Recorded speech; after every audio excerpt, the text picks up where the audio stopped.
Well, for more on this, we're joined by our guest, Dr. Nigel Fletcher, a political analyst and commentator from London.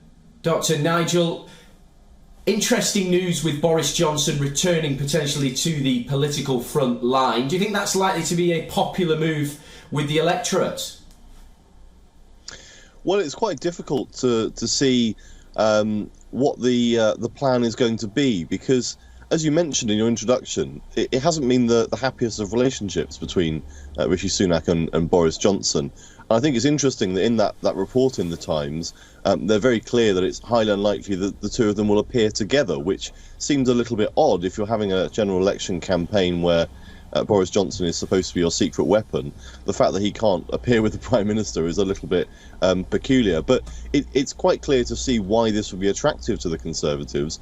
Boris Johnson did win that 80-seat majority at the last general election, and part of that was his appeal to those red wall seats, and it's those seats that are looking particularly precarious for the Conservatives, although it has to be said, with a 20-point deficit in the opinion polls, quite a lot of seats outside of that area are also looking quite dangerous for them as well. But it's easy to see why the Conservatives would want Boris Johnson to do this, but it's less easy to see how that would coordinate with Rishi Sunak, given the history between the two men.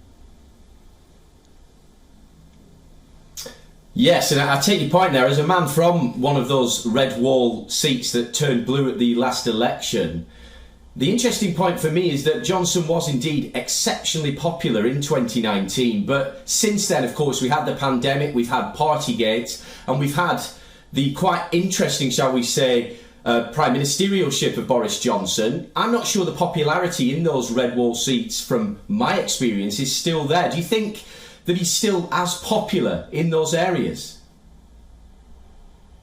Well, I think if you look at the opinion polling evidence, the answer would have to be no.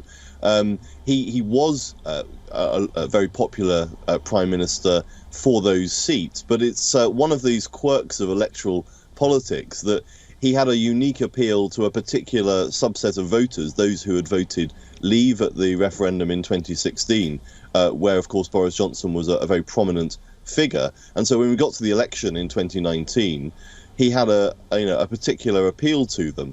But across the rest of the country, his popularity has never been that high and never been that great. And so since Partygate, since all of that controversy over his premiership, he is no longer the popular politician that he was. And actually in those seats, as you say, the red wall seats were seats which had traditionally voted Labour. They were looking for something different. They thought Boris Johnson might be that person. But a lot has happened since then.